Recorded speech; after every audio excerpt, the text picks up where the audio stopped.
Hi, I'm Jenny. Welcome back, or welcome for the first time if you've never been here before. I talk about random things that pop into my mind, and today I'm going to talk about Poshmark. You don't have to agree with me with everything that I say, because sometimes it can be a little controversial, but I do ask that if you make a comment in the comment section below, to please keep it civil. Now, today, because I'm talking about Poshmark and the reseller community, and what's happening with Poshmark's it's not really a new policy. They're just going back and reinforcing an old policy, I guess. We're all open for suggestions here, so if you have any ideas or what you plan to do, please go ahead and make your case known in the comment sections, okay? So what's going on is Poshmark is basically sounds to me that they're going to crack down on bot use. So people who are using bots to share and to delist and relist their listings, and what they're calling an unfair advantage to making sales. And the word that they use is excessive relisting, which is vague. I agree, it is vague, and people seem to feel pretty much put off by the wording of it. And so, I sell on Poshmark too, and I got to be honest. A lot of people say that eBay is a better place to sell, that you'll sell more there, which, sometimes Poshmark and eBay for me are running neck and neck. Sometimes I do better on Poshmark, and sometimes I do better on eBay. And so my Poshmark account is pretty important to me as far as making money with my reselling. So I've thought about this for a couple days. That's why I'm not out there jumping on the bandwagon as soon as everybody else. And I've been reading other people's comments and what other people plan to do or how they're feeling about it. And I've come to my own conclusions, and that's what I'm going to talk about today. And I could be completely wrong. There's nothing that says I'm right, because, like I said, the word is vague. But they've always had a policy for against bot use, and I don't think that they've actually been enforcing it. So I believe that there is a difference between using a bot and using a cross-lister. Now, I use Flip. I actually do use Flip. And I was using eBay as my primary account for the marker on when to relist an item. And I'm going to talk more about relisting in a minute. But I was using eBay because eBay is my oldest account. It's the one I started on. So I have actually more listings on eBay than any other account. But it also was the most important one in the beginning for a variety of reasons. For one thing, eBay is much stricter as far as their policies are concerned. And, like I said in the beginning, eBay was my top earning account. But using Flip, and Flip is actually geared towards Poshmark. So there's a little bit of conflict on what I was doing there. And I have decided, and what I did, starting yesterday, just to get, my habits in place. Now, Flip doesn't have a application or a program or a tool, whatever you want to call it, that will automatically delist and relist your listings. You have to go in and do it yourself, which I have done, sometimes more reliably than others. And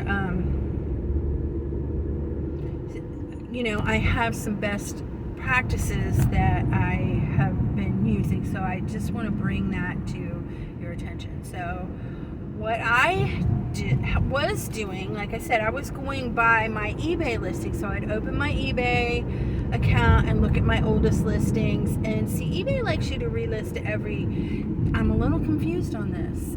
Originally it was recommended every 30 days, but they've tweaked some things over the years, and now they give you your visibility, or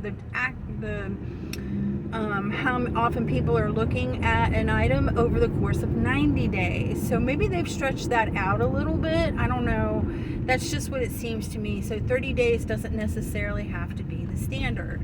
And somewhere along the line, it was 60 days with Poshmark. So I figured, I used to do this, okay? At 30 days with eBay, I'm just going to renew my listings. Delist and sell similar, okay? Not relist, because we know with eBay, if you relist, it's just using the same item number, and it's not really renewing your listing. I don't know why they even have that feature, but most people don't do that. Once they learn anyway, they might if they don't know, but once they learn some of the tricks and tips with eBay, they don't do that. They delist and sell similar. And that's what I was doing across the board. This also includes, just so that you know, Mercari and Depop, which Depop and Mercari, I sometimes I'm hot and sometimes I'm cold with them. Right now I'm kind of lukewarm with those two, and I'll explain that to you in a minute as well. But what I do, or I have decided to do, is to use my flip tool to, on my active listings, what I do is I sort, and the category is newest modified, or most recently modified listing in your flip tool. And then I go to the very, very end. Okay, so the ones that are the oldest as far as being modified, I never had any kind of tools that went through and automatically relisted. Okay, I do use the sharer, and I'm going to talk about that too in a minute, because they did mention that in this policy update. But going back to the sharing and relisting, to the delisting and relisting. And so what I have decided to do, I've kind of done it anyway, but sometimes we get lazy, or we try to push things through and we just delist and relist. I'm making a conscious effort, and I have been actually for a couple months, to actually look at the listing. This is kind of important too, because we're all human, we make mistakes. So I look at the listing, I see, is there any error? Is there a field that maybe I could modify a little bit, like reword the title, adjust the price? Maybe the market's changed. Like, for instance, we're heading into summer, so winter clothes really aren't that popular right now. It's not impossible. People could buy something that's wintry, but more than likely they're going to be looking for summer stuff right now. So lower the price on your winter stuff, maybe raise the price on your summer and spring things. You see what I'm saying here? You want to keep up with the market, not just haphazardly or quickly relisting something, or reposting something that should be tweaked a little bit. So look at your pricing and look for spelling errors, or make sure that your sizes match with the actual thing. Whatever kind of errors there could be. Maybe it's in the wrong category. Maybe you could change the category, depending on the item, of course, but those type of things. So something that I can change, because if you change something, it's not the same, right? It's not the same, and therefore it's not just something that you've copied and put up again as a new listing. It's going to be different. So I've been doing that, and I don't know how specifically for Poshmark that's going to affect, but because I just started yesterday. But it seems to me that by doing this, it does slow it down, obviously, because I have to take the time to check the listing. Another thing you can do, if you're using a cross lister like I do, maybe change the background. And it's no longer true that Google requires a white background. They've taken that rule away for a long time. to rank higher in Google, they want a white background. That's not true anymore. They've taken that away. So it may be to your benefit to use some of the other backgrounds available. If you're using Photo Room, List Perfectly, I think, has different backgrounds that you can use. Flip and some of the other tools probably have different backgrounds that you can use. And when you do that, when you change the background on a picture, it changes the signature of the picture. Every picture has a signature. It's a number, but it changes that, and that makes it completely different. So little things that you can do along the way to tweak it, to maybe, crop it a little bit and get in a little closer, those kind of things. Those are things that you can do without having to pull your item out of wherever you're storing it and take completely new pictures. Or if you're working on your phone, I've done this before. I've taken screenshots of the pictures, cropped them down so that the images that show, the background of the screen of my phone, I've cropped it down so that it's just the item in the picture, and that creates a new signature for the photographs as well. It's just a trick. But those are things that you can do, and that way you don't have to go back through your inventory, pull things out, set up your photographs, and all that rigmarole. Now, as far as the sharing and following, I'm still using the flip tool, but I have lowered my threshold for sharing, both for my closet, for sharing other people's closets, for following, and I've slowed down the speed. So on the flip tool, when you share, you can go like super, super fast. I have slowed mine down all the way to the slowest possible as far as sharing my closet, and I do it random, and I have 10 a day. I may lower that, okay? And so here's the thing, and this is a problem that Poshmark has, and I think they really need to address this. It is time consuming to share. It is very time consuming, and whether you're sharing your own or sharing others, and they've called themselves a social network, but they want to make sales. And this is my one criticism of Poshmark. You need to pick a side. If you're social, don't expect the sales. If you're there for sales, you can't really expect a lot of the social thing, because you know what? Any other business that you're in, yes, they want you to be polite. Yes, they want you to be cordial and friendly. Yes, they want you to acknowledge your customers, but you're not going to stand around chit-chatting, okay? Unless it's business. And so this facade of them saying that they're a social network and requiring all this sharing and following, of course following is, on pretty much every platform. Some it's more important than others, but it's not very realistic, okay, to be honest with you, for the very reason that I said. If you're working at Macy's or some other clothing store and people come in and they want to talk about the weather, that's not going to happen.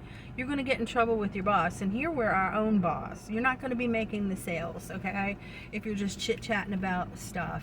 And so I do believe, and we all know it, that this following and sharing, although it may place you up in the algorithm, to do it manually, it's a time suck.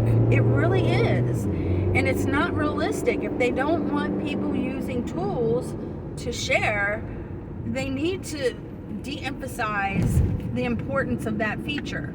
Which brings me to my final point here, and it is in the new policy. They did state this. They want you listing new items, meaning adding to your closet in the case of Poshmark. Now, I'm going to tell you the truth. This is not unusual. This is not exclusive to Poshmark. This is across the board. Every one of these selling platforms wants you to continuously add merchandise to your store or your closet or whatever they call it on whatever platform. Because the more you add, the more variety there is for the customer base to pick and choose from, and that makes perfect sense. So, for each of us, this has to be something that we work out in our own mind. Now, obviously, you may not have access to different things all the time, or the stores might just be dry, or you're just not finding the right items, or you just don't have the time, depending on how you're running your store.